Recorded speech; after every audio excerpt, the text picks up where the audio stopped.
3 जून 2021। अलकनंदा नदी का पानी अचानक काला हो उठा। पहाड़ों से गर्जना सुनाई दे रही थी, जैसे कोई अदृश्य शक्ति चेतावनी दे रही हो। जोशीमठ के मकान एक एक कर धंसने लगे, लेकिन बद्रीनाथ मंदिर वह अडिग खड़ा रहा, जैसे कोई दिव्य ढाल उसे सुरक्षा दे रही हो। क्या यह सिर्फ एक संयोग था, या फिर भगवान विष्णु की वह प्रतिज्ञा सच हो रही थी जिसमें उन्होंने कहा था, यह धाम कलयुग तक अविनाशी रहेगा? लेकिन क्या आप जानते हैं, यह मंदिर असल में है ही नहीं। जी हाँ, जो मूर्ति आज पूजी जाती है वह अलकनंदा नदी की गहराइयों से निकाली गई एक रहस्यमयी मूर्ति है, जिसे आदि शंकराचार्य ने सपने में मिले संकेत के बाद खोजा था। यह दुनिया का एकमात्र ऐसा मंदिर है जिसने अपने विनाश की भविष्यवाणी खुद ही कर दी है। इस मंदिर में हर साल घटने वाली एक रहस्यमयी घटना संकेत देती है कि यह मंदिर जल्द ही विलुप्त हो जाएगी। उत्तराखंड के बर्फीले पहाड़ों के बीच स्थित यह बद्रीनाथ मंदिर हिंदू सनातन धर्म के 4 धामों में से एक है। यह केवल एक तीर्थ स्थल नहीं, बल्कि असंख्य रहस्यों का केंद्र है, जिसके अनसुलझे और चमत्कारी रहस्य आपको चौंका देंगे, जिन्हें वैज्ञानिक भी आज तक नहीं समझ पाए हैं। भक्त बद्रीनाथ धाम को दूसरा वैकुंठ लोक मानते हैं, क्योंकि माना जाता है कि आप यहां से सीधे वैकुंठ की यात्रा कर सकते हैं। यह मंदिर साल में केवल 6 महीने के लिए ही खुलता है, और जब यह बाकी 6 महीने के लिए बंद किया जाता है, तो कैसे बर्फीले तूफानों के बीच दबे रहने के बावजूद अंदर जलने वाली अखंड ज्योति निरंतर जलती रहती है, वह भी बिना किसी बाती या तेल के। और आखिर क्यों केरल के पुजारी यहाँ के मुख्य पुजारी होते हैं, जबकि यह मंदिर तो उत्तराखंड में है? और क्यों इन पुजारियों को स्त्री वस्त्र पहनकर और सजकर पूजा करनी होती है? क्या यह कोई श्राप है या कोई और रहस्य? और सबसे खास बात है यहाँ बहने वाली अलकनंदा नदी। माना जाता है कि यह नदी पापियों पर नहीं गिरती और उल्टी बहनी शुरू हो जाती है।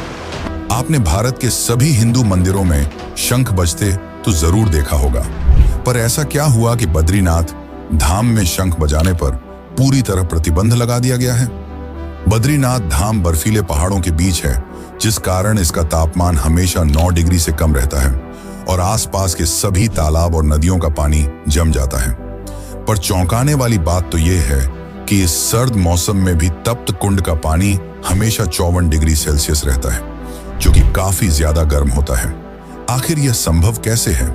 जोशीमठ में स्थित भगवान नरसिंह की मूर्ति का हाथ हर साल पतला होता जा रहा है। आखिर ऐसा क्यों हो रहा है? पुराणों में कहा गया है कि जिस दिन यह हाथ पूरी तरह टूट जाएगा, उस दिन बद्रीनाथ का अंत शुरू हो जाएगा। क्या यह कलयुग के अंत की ओर इशारा कर रहा है, या इसके पीछे कोई और गूढ़ संकेत छिपा है? और कैसे इस भव्य और रहस्यमयी मंदिर का निर्माण हुआ? कैसे इतनी ऊंचाई पर पहाड़ी इलाके में इसे बनाया गया? और शंकराचार्य ने कैसे भगवान की मूर्ति को ढूंढ निकाला, जिसे यहाँ के लोगों ने नदी में फेंक दिया था? आखिर यहाँ के लोगों ने ऐसा क्यों किया? क्या है इसकी असली सच्चाई? ये सभी वो सवाल हैं जिनके जवाब आज तक विज्ञान भी नहीं दे पाया, लेकिन आज हम इन रहस्यों से पर्दा उठाएंगे। तो क्या आप तैयार हैं बद्रीनाथ के उन अविश्वसनीय रहस्यों को जानने के लिए, जो आपके विश्वास और विज्ञान दोनों को चुनौती देंगे? तो चलिए शुरू करते हैं वह यात्रा जो आपको हिमालय के सबसे गहरे राज तक ले जाएगी। 7 फरवरी 2021 की वो भयानक सुबह, जब हिमालय का दिल धड़कना बंद करने लगा था। रैनी गांव में अचानक ग्लेशियर टूटा और अलकनंदा नदी ने क्रोध का रूप ले लिया। पानी का वह राक्षसी रूप देखकर सबकी सांसें थम गईं। 20 फीट ऊंची लहरें पूरे गांवों को निगलती हुई बद्रीनाथ की ओर बढ़ रही थीं। लेकिन जब यह प्रलय बद्रीनाथ मंदिर से सिर्फ 500 मीटर दूर थी, तभी कुछ ऐसा हुआ जिसे आज तक कोई नहीं समझ पाया। अचानक नदी ने अपना रुख बदल लिया, जैसे कोई अदृश्य दिव्य शक्ति ने उसे मोड़ दिया हो। क्या यह महज एक संयोग था, या फिर यह वही चमत्कार था जिसका जिक्र स्कंद पुराण में मिलता है, जहां भगवान विष्णु ने कहा था, जब तक मैं यहाँ तपस्या में लीन हूँ, यह धाम प्रलय से अछूता रहेगा। वैज्ञानिक आज भी हैरान हैं कि कैसे 2021 की उस भीषण आपदा में, जब आसपास का पूरा इलाका तबाह हो गया, बद्रीनाथ मंदिर का एक पत्थर तक नहीं हिला। मंदिर के पुजारियों का दावा है कि उस रात मंदिर के गर्भगृह से एक नीली ज्योति निकलकर नदी की ओर गई थी। लेकिन सबसे चौंकाने वाला रहस्य तो मंदिर की स्थापना में छुपा है। आधुनिक वैज्ञानिकों ने पाया है कि बद्रीनाथ मंदिर बिल्कुल उसी स्थान पर बना है जहां हिमालय की दो टेक्टोनिक प्लेट्स आपस में मिलती हैं। एक ऐसा बिंदु जहां पृथ्वी की चुंबकीय शक्ति सबसे तीव्र होती है। क्या यह संयोग है कि यही वह स्थान है जहां भगवान विष्णु ने योग समाधि की थी?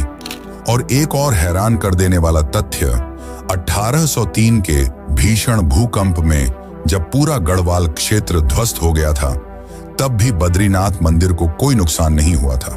क्या यह मंदिर सच में दिव्य शक्तियों द्वारा संरक्षित है, या फिर प्राचीन ऋषियों ने कोई ऐसा वास्तु रहस्य जान लिया था जो आज का विज्ञान भी नहीं समझ पाया?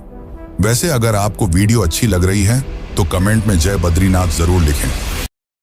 एक बात तो तय है, बद्रीनाथ सिर्फ एक मंदिर नहीं बल्कि प्रकृति और दिव्यता के बीच का वह रहस्यमय सेतु है जहां नियमों को चुनौती मिलती है और आस्था विज्ञान से आगे निकल जाती है। सतयुग का वह पावन क्षण जब बद्रीनाथ की घाटियां भगवान शिव की तपस्या से गूंज रही थीं, यह वह स्वर्णिम समय था जब शिव पार्वती अपने गणों के साथ इस दिव्य स्थल पर विचरण करते थे। पौराणिक ग्रंथों में वर्णित है कि यहाँ के वृक्ष फलों से नहीं बल्कि रत्नों से लदे रहते थे और झरनों का जल अमृत बनकर बहता था। लेकिन एक दिन इस स्वर्गिक शांति को तोड़ते हुए एक अद्भुत घटना घटी। भगवान विष्णु संपूर्ण ब्रह्मांड में ध्यान के लिए एक ऐसा स्थान ढूंढ रहे थे जहां कलयुग का प्रभाव कभी न पहुंच सके। जब उनकी दृष्टि इस हिमालयी स्वर्ग पर पड़ी तो उनका हृदय आनंद से भर गया। परंतु एक समस्या थी, यह तो शिव का निजी धाम था। कैसे लेते भगवान शिव से यह स्थान? तब विष्णु ने रची एक ऐसी लीला जिसने धर्म और भक्ति की नई परिभाषा लिख दी। एक शरद पूर्णिमा की रात जब शिव पार्वती पर्वत शिखर पर चंद्र दर्शन कर रहे थे, तभी अचानक एक मासूम बालक के रोने की आवाज गूंजी। पार्वती का मातृ हृदय विचलित हो उठा। वह तुरंत उस रोते हुए बालक को ढूंढने निकल पड़ी जो एक बद्री वृक्ष के नीचे छिपा बिलख रहा था। बालक के नेत्रों में एक अलौकिक तेज था, उसके मुखमंडल से दिव्य प्रकाश फूट रहा था। शिव जान गए कि यह कोई साधारण बालक नहीं बल्कि स्वयं विष्णु है। जैसे ही पार्वती ने बालक को गोद में उठाया और अंदर ले गई, विष्णु ने अपनी लीला का दूसरा चरण शुरू किया। उन्होंने अचानक अपने हाथों से शिव पार्वती के आवास का द्वार पकड़ लिया और चमत्कारिक रूप से स्वयं को अंदर बंद कर लिया। गर्भगृह से उनकी वाणी गूंजी, हे देवाधिदेव, अब से यह स्थान मेरी तपोभूमि होगा। मैं यहाँ नर नारायण के रूप में साधकों को मोक्ष का मार्ग दिखाऊंगा। यह देखकर शिव मुस्कुराए। शिव ने प्रेम पूर्वक विष्णु को आशीर्वाद दिया, तथास्तु, यह स्थान अब से बद्रीनाथ धाम कहलाएगा। जब तक कलयुग का अंत नहीं होता तब तक तुम यहाँ नर नारायण के रूप में निवास करोगे। इतना कहकर शिव केदारनाथ की ओर चल पड़े। कहते हैं इसी पल स्वर्ग से विश्वकर्मा प्रकट हुए और उन्होंने एक रात में ही वह अद्भुत मंदिर का निर्माण किया जिसमें विष्णु के बाल रूप की प्रतिमा स्थापित हुई। परंतु यहाँ एक और रहस्य छिपा है। मूल मूर्ति वास्तव में शालिग्राम शिला से बनी थी जिसे विष्णु ने स्वयं स्पर्श किया था। जब 8वीं सदी में आदि शंकराचार्य ने इस मूर्ति को नारद कुंड से निकाला तो उसमें से इतना तेज निकला कि देखने वाले साधुओं की आंखें चौंधी आ गईं। 8वीं शताब्दी का वह ऐतिहासिक क्षण जब बद्रीनाथ धाम सैकड़ों वर्षों से मूर्ति विहीन होकर सूनापन झेल रहा था। कहते हैं उस समय मंदिर के पुजारियों की आंखों में केवल निराशा थी। वे जानते थे कि उनके पूर्वजों ने भगवान बद्रीनाथ की मूल मूर्ति को होणों के आक्रमण से बचाने के लिए अलकनंदा नदी की गहराइयों में छुपा दिया था। लेकिन अब कोई नहीं जानता था कि वह दिव्य प्रतिमा कहाँ है। तभी एक दिन केरल से आए एक युवा सन्यासी ने इस रहस्य को सुलझाने का संकल्प लिया और वो सन्यासी थे आदि शंकराचार्य। लेकिन समस्या यह थी कि नदी का वेग इतना तेज था कि उसमें से एक सुई निकालना भी असंभव था। फिर एक मूर्ति कैसे मिलती? शंकराचार्य ने जब पुजारियों से पूछा कि मूर्ति कहाँ छुपाई गई थी तो सभी ने असमर्थता जताई। तब उन्होंने एक अद्भुत तपस्या शुरू की। 3 दिन और 3 रात तक वे नारद कुंड के किनारे बिना अन्न जल के ध्यान मग्न रहे। चौथे दिन सुबह जब सूर्य की पहली किरण ने कुंड के जल को स्पर्श किया तो शंकराचार्य के कानों में एक दिव्य आवाज गूंजी, हे शंकर, मैं यहां हूं, इस कुंड की सबसे गहरी गुफा में, जहां नारद मुनि ने एक बार तपस्या की थी। यह सुनकर शंकराचार्य ने अपनी दिव्य दृष्टि से देखा। कुंड के तल में एक विशाल शालिग्राम शिला चमक रही थी। बिना एक पल गंवाए वे नारद कुंड की ओर चल पड़े। जब उन्हें नारद कुंड की ओर बढ़ते देखा तो सभी स्तब्ध रह गए, क्योंकि यह कुंड अपनी 40 फीट गहराई के लिए कुख्यात था। पर शंकराचार्य ने संकल्प पूर्वक जल में छलांग लगा दी। पूरे 1 घंटे तक सभी की सांसें थमी रहीं। तभी अचानक नदी का जल उफन उठा और एक अद्भुत दृश्य देखने को मिला। शंकराचार्य हाथों में एक चमकदार शालिग्राम शिला लिए जल से बाहर आ रहे थे, जिससे इतना तेज निकल रहा था कि देखने वाले चौंक गए। ये वही मूल मूर्ति थी जिसे 300 वर्ष पहले नदी में छुपाया गया था। लेकिन सबसे आश्चर्यजनक बात यह थी कि मूर्ति पर एक भी शैवाल नहीं चिपका था। उसमें कोई दरार नहीं आई थी, बल्कि वह और भी अधिक चमकदार हो गई थी। शंकराचार्य ने समझाया, यह कोई साधारण पत्थर नहीं, बल्कि स्वयं भगवान विष्णु का साक्षात स्वरूप है। शालिग्राम शिला वह दिव्य पदार्थ है जो लाखों वर्षों तक जल में रहकर भी नष्ट नहीं होता। उसी दिन से यह मूर्ति बद्रीनाथ मंदिर के गर्भगृह में स्थापित हो गई। पर क्या आप जानते हैं, आज भी यह मंदिर साल में केवल 6 महीने ही खुला रहता है और बाकी के 6 महीने बंद। हर साल अक्टूबर-नवंबर के आसपास, जब इस क्षेत्र में काफी ज्यादा बर्फबारी होती है, तब भक्तों की सुरक्षा को ध्यान में रखते हुए यह मंदिर 6 महीनों के लिए बंद कर दिया जाता है। क्या यह केवल एक प्राकृतिक घटना है या इसके पीछे कोई रहस्य छुपा हुआ है? शास्त्रों के अनुसार जब मंदिर को 6 महीनों के लिए बंद कर दिया जाता है, तो इस दौरान मंदिर में देवता स्वयं आकर भगवान की पूजा करते हैं। 1934 में एक ब्रिटिश फोटोग्राफर ने दावा किया था कि उसने सर्दियों में मंदिर के अंदर से दीपक की रोशनी और मंत्रोच्चारण की आवाजें सुनी थी। जब उसने इसकी जानकारी तत्कालीन राजा को दी, तो उसे सख्त चेतावनी मिली कि इस रहस्य को कभी ना उजागर करे। 2017 में एक शोध दल ने मंदिर परिसर में सेंसर लगाए, जिन्होंने रात में अनजान ध्वनि तरंगे रिकॉर्ड की, ठीक वैसी ही जैसे कोई पूजा कर रहा हो। ये सारी चीजें गवाह हैं कि इस दुनिया में ऐसी कई चीजें हैं जो विज्ञान की सीमाओं को तोड़ देती हैं, और बद्रीनाथ इसका उत्तम उदाहरण है। मंदिर के कपाट बंद होने के बाद पूजा अर्चना का काम जोशीमठ में स्थित भगवान नरसिंह के मंदिर में विशाल उत्सव मूर्ति के रूप में जारी रहता है। कपाट बंद करने की तिथि विजयादशमी के दिन घोषित की जाती है और आमतौर पर अक्षय तृतीया के दिन इसे फिर से खोला जाता है।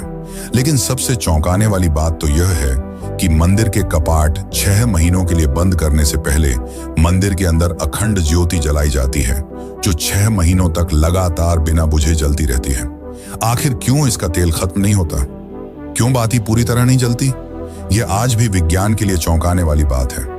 लेकिन भक्त मानते हैं कि यह भगवान की उपस्थिति का प्रमाण है, और जब मंदिर 6 महीने बंद रहता है, तब देवता इस दीपक को जलाए रखते हैं। इस ज्योति के दर्शन मात्र से श्रद्धालुओं की आस्था और भक्ति को एक नई ऊर्जा मिलती है। कहा जाता है कि जो भी भक्त सच्चे मन से इस ज्योति के दर्शन करता है, उसे मोक्ष की प्राप्ति होती है। यही कारण है कि यह बद्रीनाथ यात्रा का एक अत्यंत महत्वपूर्ण आध्यात्मिक हिस्सा माना जाता है। बद्रीनाथ धाम की रहस्यमय गाथाएं यहीं समाप्त नहीं होती। इस पवित्र भूमि के हर कोने में एक अलग चमत्कार छिपा हुआ है। ऐसा ही एक अद्भुत स्थान है वसुधारा झरना, जो बद्रीनाथ धाम से लगभग 4 किलोमीटर की दूरी पर स्थित है। यह झरना लगभग 400 फीट की ऊंचाई से गिरता है। इसका जल अत्यंत ही पवित्र होता है, जिस कारण यह जल केवल पुण्य आत्माओं पर ही गिरता है। अगर कोई पापी व्यक्ति इस झरने के पास जाता है, तो वसुधारा उल्टी बहना शुरू कर देती है। मान्यताओं के अनुसार महाभारत काल में युद्ध समाप्त होने के बाद जब पांडव स्वर्ग की यात्रा पर निकले थे, तब वे यहीं से गुजरे थे और सहदेव ने यहीं पर अपने प्राण त्याग दिए थे। बद्रीनाथ धाम में एक चमत्कारी कुंड भी है, जिसे तप्त कुंड के नाम से जाना जाता है। इस कुंड के सामने प्रकृति भी अपने नियम तोड़ देती है। चारों ओर बर्फीले पहाड़, जहां तापमान -5 डिग्री सेल्सियस तक पहुंच जाता है, लेकिन इस तप्त कुंड का तापमान हमेशा 55 डिग्री सेल्सियस ही होता है। इस कुंड का तापमान सालों से एक जैसा है, न बढ़ता है न घटता है। श्रद्धालु दूर दूर से इस कुंड के दर्शन करने आते हैं। यह कुंड बाहर से छूने पर काफी ज्यादा गर्म लगता है, पर जब भक्त इसमें स्नान करते हैं तो यह शरीर और आत्मा को तृप्त कर देता है। भक्तों का यह तक मानना है कि इस कुंड में स्नान करने से उन्हें अनेक प्रकार के रोगों से मुक्ति मिल गई। लेकिन आखिर इतने सर्द मौसम में यह कुंड इतना गर्म कैसे? विज्ञान के पास तो इसका कोई जवाब नहीं है, लेकिन धार्मिक ग्रंथों के अनुसार इसे सूर्य देव का निवास माना जाता है। एक समय जब सूर्य देव को हत्या का पाप लगा था, तब सूर्य देव ने भगवान विष्णु से इस पाप से मुक्त होने का उपाय मांगा। तब भगवान विष्णु ने उन्हें बद्रीनाथ के इस तप्त कुंड में तपस्या करने की सलाह दी, जिसके पश्चात सूर्य देव ने कई हजार वर्षों तक इस तप्त कुंड में तपस्या की, जिस कारण यह स्थान उनकी ऊर्जा से भर गया। वैसे मैंने वीडियो की शुरुआत में बताया था कि इस मंदिर में शंख नहीं बजाई जाती। क्या आपने सोचा है क्यों? भारत के सभी हिंदू मंदिरों में शंख बजाने की परंपरा है, पर यहां नहीं। तो इसकी कथा कुछ इस प्रकार है कि एक समय माता लक्ष्मी बद्रीनाथ धाम में तप कर रही थी और उसी दौरान श्री हरि विष्णु ने शंखचूड़ नामक एक असुर का वध किया। भगवान विष्णु नहीं चाहते थे कि माता लक्ष्मी की तपस्या में कोई विघ्न हो, इसलिए उन्होंने विजय शंख नहीं बजाया। तब से ही इस स्थान पर शंख न बजाने की अद्भुत प्रक्रिया चली आ रही है। एक और बात जो माता लक्ष्मी से ही जुड़ी है, जो कि काफी चौंकाने वाली है, कि क्यों यहाँ के मुख्य पुजारी स्त्री वस्त्र पहनकर मंदिर में प्रवेश करते हैं और क्या है इन पुजारियों की असली सच्चाई। तो चलिए जानते हैं यहाँ के पुजारियों की अनोखी अनुष्ठान। लेकिन उससे पहले अगर आपको वीडियो अच्छी लग रही है तो वीडियो को लाइक करके चैनल को सब्सक्राइब जरूर कर लें। यह आपके लिए तो फ्री है, पर इससे हमारी काफी मदद हो जाती है। सर्दियों की वह कड़कड़ाती सुबह, जब बद्रीनाथ मंदिर का मुख्य पुजारी अपने दैनिक अनुष्ठान के लिए तैयार हो रहा था, लेकिन यह कोई सामान्य तैयारी नहीं थी। वह एक एक कर स्त्रियों के वस्त्र धारण कर रहा था। गहरे लाल रंग की साड़ी, चमकदार नथ, कंगन और फिर अंत में अपने माथे पर सिंदूर की लंबी बिंदी। यह कोई मजाक नहीं, बल्कि सदियों पुरानी वह अद्भुत परंपरा थी जिसने वैज्ञानिकों को हैरान और इतिहासकारों को चकित कर रखा है। बद्रीनाथ के मुख्य पुजारी, जिन्हें रावल भी कहा जाता है, यहाँ के पुजारी वर्ष में 2 बार स्त्री वेश धारण करते हैं। इसके पीछे एक गहरी आध्यात्मिक मान्यता जुड़ी हुई है। दरअसल बद्रीनाथ मंदिर में भगवान विष्णु अपने 24 स्वरूपों में से एक नर नारायण रूप में विराजमान हैं। उनकी पूजा के साथ देवी लक्ष्मी, भगवान गणेश, कुबेर और उद्धव जी के विग्रहों की भी उपासना की जाती है। लक्ष्मी जी का मंदिर मुख्य मंदिर के बाहरी भाग में स्थित है। विजयदशमी के आसपास जब बद्रीनाथ धाम के कपाट बंद किए जाते हैं, तो देवी लक्ष्मी की मूर्ति को विशेष पूजा अर्चना के बाद मंदिर के अंदर स्थापित किया जाता है। परंपरा के अनुसार जब वसंत पंचमी के बाद मंदिर के कपाट खुलने का मुहूर्त तय किया जाता है, तब मुख्य पुजारी को स्वयं पार्वती जी का रूप धारण कर देवी लक्ष्मी को मंदिर से बाहर लाने की परंपरा निभानी होती है। यह इसलिए किया जाता है क्योंकि हिंदू परंपराओं के अनुसार किसी पुरुष को देवी को सीधे स्पर्श करने की अनुमति नहीं होती। इसलिए रावल देवी लक्ष्मी की सखी के रूप में तैयार होकर उन्हें मंदिर में पुनः स्थापित करते हैं। यहाँ के पुजारी केरल के नंबूदरी ब्राह्मण होते हैं। आप सोच रहे होंगे कि उत्तराखंड के इस मंदिर में केरल के ब्राह्मण क्यों? दरअसल इस परंपरा की शुरुआत शंकराचार्य ने की थी, जिसमें दक्षिण के पुजारी उत्तर के मंदिरों में और उत्तर के पुजारी दक्षिण में पूजा अर्चना करते हैं। उन्होंने संस्कृति और सभ्यता के आदान प्रदान के लिए ऐसा किया था, जो आज भी चली आ रही है। वैसे तो बद्रीनाथ के और भी कई चौंकाने वाले रहस्य हैं, पर सबसे ज्यादा चौंकाने वाली बात यह है कि इस मंदिर ने अपने विनाश की भविष्यवाणी पहले ही कर दी है। मंदिर के अंदर स्थित भगवान विष्णु की मूर्ति का हाथ हर 12 साल में 1 इंच टूटता जा रहा है। यह कोई सामान्य मूर्ति नहीं, बल्कि एक जीवित चेतना है जो हमें समय के अंत की चेतावनी दे रही है। 1934 में पहली बार पुजारियों ने नोटिस किया कि मूर्ति का दाहिना हाथ 1 इंच टूट गया है। हर 12 साल में यह हाथ और 1 इंच छोटा होता जा रहा है। 2024 तक यह 4 इंच टूट चुका है। हैरानी की बात तो यह है कि टूटे हुए हिस्से में से स्वर्णिम रेत निकलती है, जिसका विश्लेषण करने वाले वैज्ञानिकों ने पाया कि यह अज्ञात धातु है। कल की पुराण के अध्याय 2 श्लोक 15 में लिखा है, जब बद्रीश का हस्त भंग होगा तब कलयुग का प्रलय आरंभ होगा। पंडितों का मानना है कि जब हाथ कलाई तक टूट जाएगा तब भगवान कल की अवतार लेंगे। यहां तक हर बार जब मूर्ति का हाथ टूटता है तो अजीब घटनाएं होती हैं। 1999 में जिस दिन हाथ टूटा उसी दिन पाकिस्तान में भयानक भूकंप आया। दूसरी बार 1911 में हाथ टूटने के 48 घंटे बाद जापान में सुनामी आई और तीसरी बार 2023 में टुकड़ा गिरते ही उत्तराखंड में बादल फटा। यह केवल संयोग नहीं बल्कि चेतावनी है कलयुग के अंत की। क्या यह सच में भगवान विष्णु का अंतिम संदेश है? क्या हम उस महाप्रलय के कगार पर खड़े हैं जब बद्रीनाथ का यह टूटा हाथ पूरी तरह से गिर जाएगा? या फिर यह कोई और दिव्य लीला है जिसे हम मनुष्य समझ नहीं पा रहे? बद्रीनाथ मंदिर की कहानी यहीं समाप्त नहीं होती। इस मंदिर का प्रसाद भी चर्चा का विषय है। बद्रीनाथ धाम में श्रद्धालुओं को दिया जाने वाला प्रसाद एक अनोखा रहस्य समेटे हुए है। इस मंदिर में तुलसी का प्रसाद वितरित किया जाता है जो बाकी मंदिरों के प्रसाद से अलग है। बद्रीनाथ मंदिर में चढ़ाए जाने वाले तुलसी प्रसाद की सबसे बड़ी विशेषता यह है कि यह कभी खराब नहीं होता।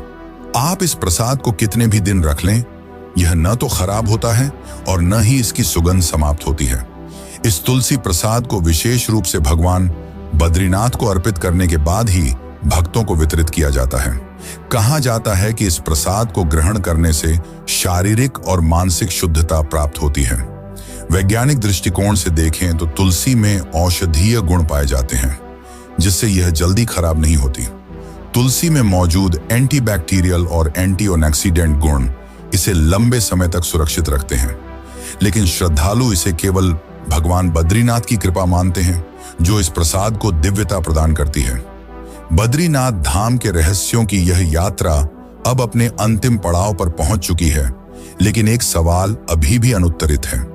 क्या यह वास्तव में धरती पर वैकुंठ है, जहां तप्त कुंड का रहस्य विज्ञान को चुनौती देता है, जहां मूर्ति का टूटता हाथ कलयुग के अंत की चेतावनी दे रहा है और जहां अदृश्य शक्तियां मंदिर की रक्षा करती हैं?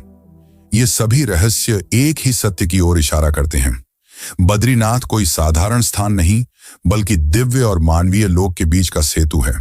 अगर आपको यह रहस्य रोमांचक लगे तो केदारनाथ के उस अनसुलझे रहस्य के बारे में तो आप हैरान रह जाएंगे। 2013 की भीषण बाढ़ में केदारनाथ मंदिर के पीछे आकर रुका। वह विशाल पत्थर कोई संयोग नहीं बल्कि भगवान शिव का चमत्कार था। हमारी केदारनाथ वाली डॉक्यूमेंट्री में हमने उन गुप्त सुरंगों, रहस्यमय शिवलिंग और अद्भुत चमत्कारों का पता लगाया है जिन्हें देखकर आपका विश्वास ही बदल जाएगा। अगर आपको यह वीडियो पसंद आया तो लाइक करें, शेयर करें और हमारे चैनल को सब्सक्राइब करें। धन्यवाद।